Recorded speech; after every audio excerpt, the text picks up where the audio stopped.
122 days before. After my last class of my first week at Culver Creek, I entered room 43 to an unlikely sight. The diminutive and shirtless colonel hunched over an ironing board, attacking a pink button-down shirt. Sweat trickled down his forehead and chest as he ironed with great enthusiasm, his right arm pushing the iron across the length of the shirt with such vigor that his breathing nearly mirrored Dr. Hyde's. "I have a date," he explained. "This is an emergency." He paused to catch his breath. "Do you know, Braid, how to iron?" I walked over to the pink shirt. It was wrinkled like an old woman who spent her youth sunbathing. If only the colonel didn't ball up his every belonging and stuff it into random drawers. "I think you just turn it on and press it against the shirt, right?" I said. "I don't know." "I didn't even know we had an iron." "We don't. It's Takumi's. But Takumi doesn't know how to iron either. And when I asked Alaska, she started yelling. "You're not going to impose the patriarchal paradigm on me." "Oh God, I need to smoke. I need to smoke, but I can't reek when I see Sarah's parents, okay? Screw it. We're not going to smoke in the bathroom with the shower on. The shower has steam. Steam gets rid of wrinkles, right? By the way," he said as I followed him into the bathroom, "if you want to smoke inside during the day, just turn on the shower.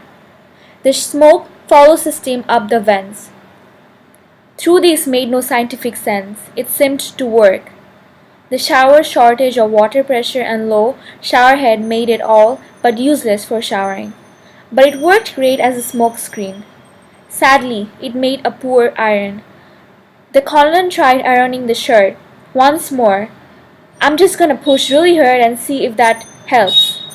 And finally put it on wrinkled. He matched the shirt with a blue tie decorated with horizontal lines of little pink flamingos.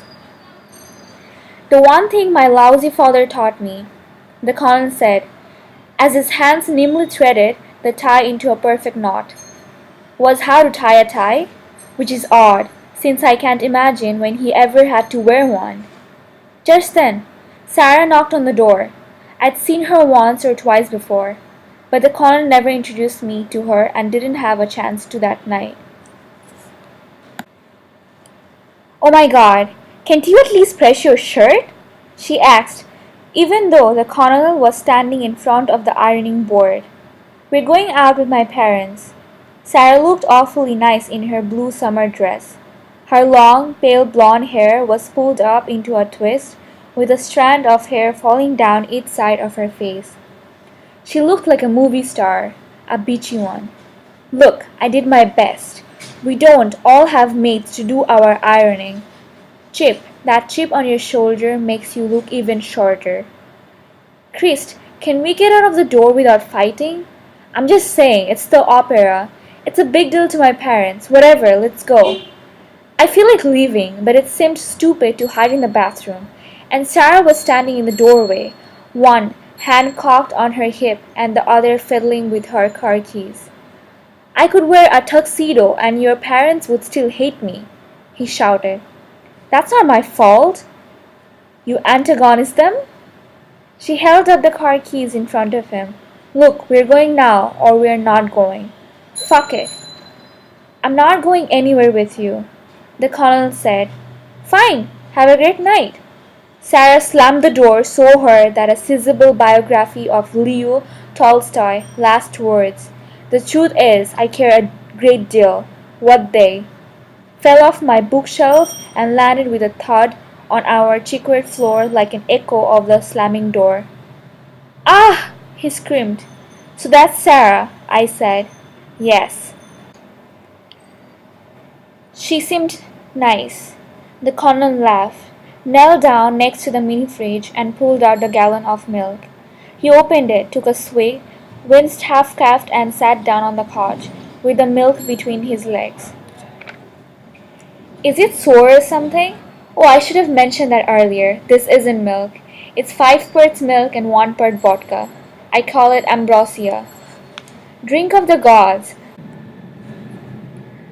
You can barely smell the vodka in the milk, so the eagle can catch me unless he actually takes a sip.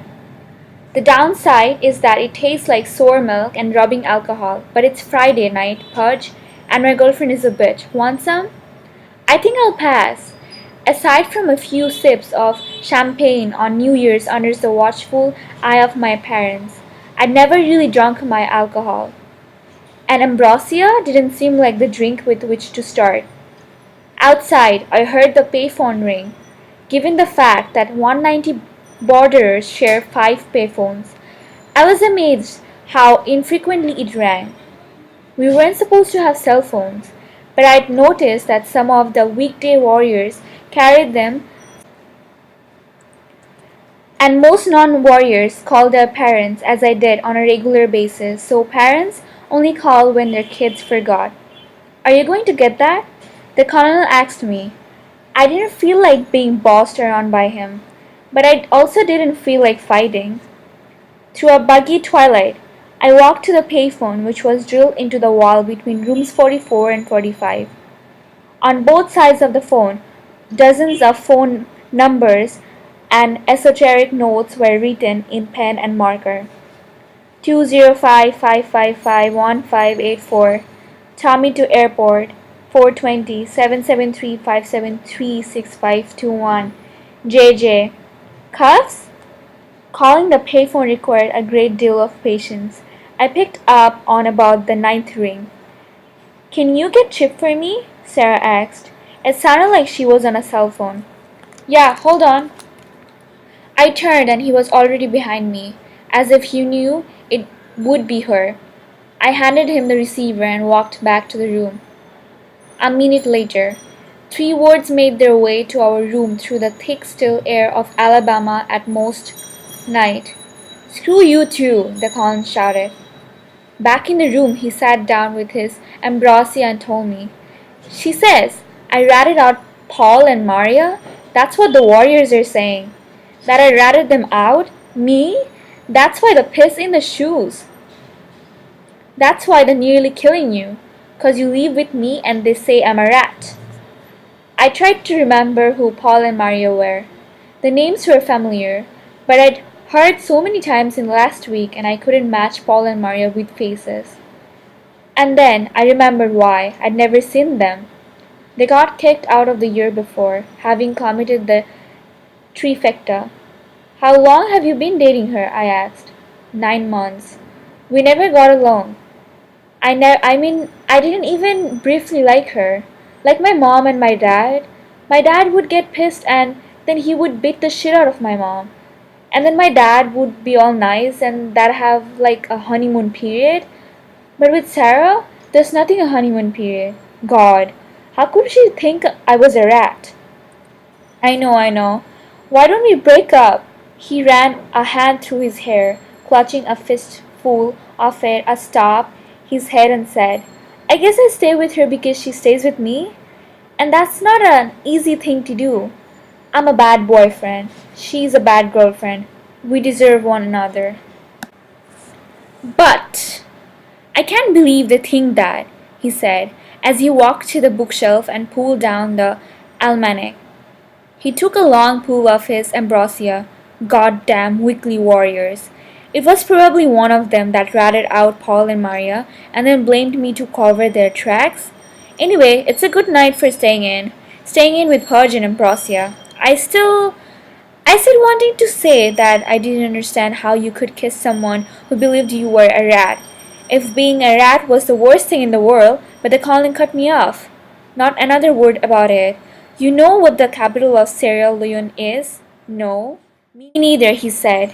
But I intend to find out.